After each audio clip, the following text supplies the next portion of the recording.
A recent national study found that Americans believe they need $1.26 million to retire comfortably. $1.26 million. And if you're sitting there thinking, I don't have anything close to that, I want you to take a deep breath, because that number is almost certainly wrong for you. And in most cases, it's wrong in your favor. It's far too high. Today, I'm going to show you how to find your real number, the actual amount you need to retire. And for a lot of people, it's not 1 million. It's not even close. So before you decide you can never afford to retire, let's do the honest math together. As always, this is for education only, not financial advice. More on that at the end. Let's start with that scary number and why it's so misleading. That $1.26 million figure comes from a well-known survey, and here's the important part. It's what people say they think they'll need. It's a gut feeling, not a calculation. And we know it's off, because look at what people actually have. According to the Federal Reserve's most recent data, among households that actually have retirement savings, the median for people aged 55 to 64, right on the doorstep of retirement, is about $185,000. For those 65 to 74, it's around $200,000. And keep in mind, that's only counting people who have savings at all. Plenty have far less. Now, if it truly took $1.25 million to retire, then almost no one in America could ever do it. And yet millions of people retire comfortably every single year.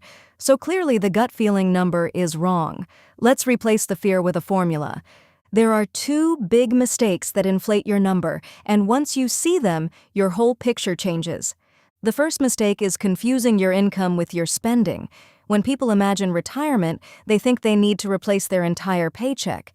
But you don't retire on your income, you retire on your spending. And here's the good news. In retirement, your spending almost always drops. You're no longer setting aside money for retirement. Your payroll taxes shrink. For many people, the mortgage is finally paid off. The kids are grown and independent. The costs of commuting and working disappear. In fact, Fidelity's research assumes that most retirees need their savings to replace only about 45% of their pre-retirement income, because Social Security and lower spending cover the rest. Which brings us to the second mistake, forgetting about Social Security. That $1.26 million figure quietly assumes your savings have to pay for everything all by themselves. But that's just not how it works. Social Security is doing an enormous share of the heavy lifting. The average retirement benefit is about $2,071 a month. For a married couple, 2 checks can bring in somewhere between $3,500 and $4,500 a month. That's $40,000 to $50,000 a year, landing in your account before you touch a single dollar of your savings. Any honest calculation of what you need has to subtract that first. So here's the real formula. It's called the 25 times rule, and it's simpler than it sounds. You need to have saved about 25 times the amount your savings actually has to cover each year. That's your yearly spending, minus your Social Security and any pension. Where does the 25 come from? It comes from what's known as the 4% rule. Back in the 1990s, a financial planner named Bill Bengen, and later a group of professors in what's called the Trinity study, tested decades of real market history, the Great Depression, recessions, high inflation, all of it. They found that if you withdraw about 4% of a diversified portfolio in your first year of retirement and then adjust that amount for inflation each year, your money historically lasted at least 30 years. And if you can safely pull out 4% a year, then you need 25 times your annual amount, because 100 divided by 4 is 25. Now, one important caveat. This is a well-tested guideline, not an ironclad guarantee. It assumes a diversified mix of stocks and bonds, and markets can always surprise us. But as a planning target, it's one of the most reliable tools we have. And I know what some of you are thinking.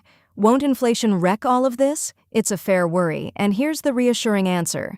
The 4% rule already has inflation built into it. Remember, you increase your withdrawal amount every single year to keep up with rising prices. That's the entire design.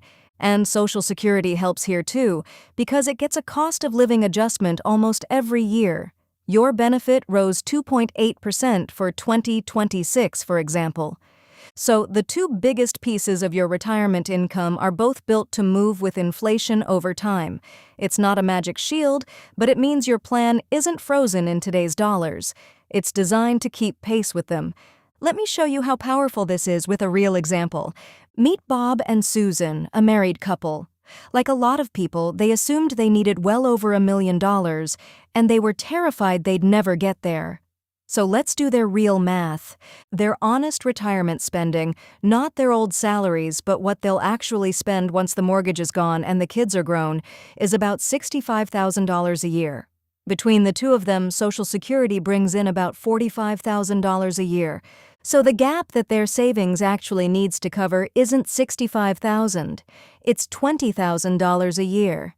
And 25 times $20,000 is $500,000. 500,000, not $1.26 million. Their real target was less than half of the number that was keeping them up at night. Now, let's do it for a single person too, because the numbers are a little different. Say you're on your own and your real spending is $48,000 a year.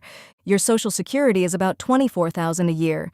Your gap is $24,000, so 25 times that is $600,000. Still a world away from $1.25 million. And here's the lever that makes it even more achievable. If you lower your cost of living, a cheaper state, a smaller home, or even retiring somewhere more affordable abroad, and you trim that gap to, say, $15,000 a year, your target drops to $375,000. The less your savings has to carry, the smaller the mountain you have to climb. Now, I want to be just as honest in the other direction, because the truth cuts both ways. For a lot of you, this is a huge relief. Your real number is far below $1 million, and retirement is closer than you feared. But please don't use this to lowball yourself. Be honest about your spending. Healthcare costs rise as you age, the occasional big expense will hit, and inflation is always working in the background. So build in a cushion.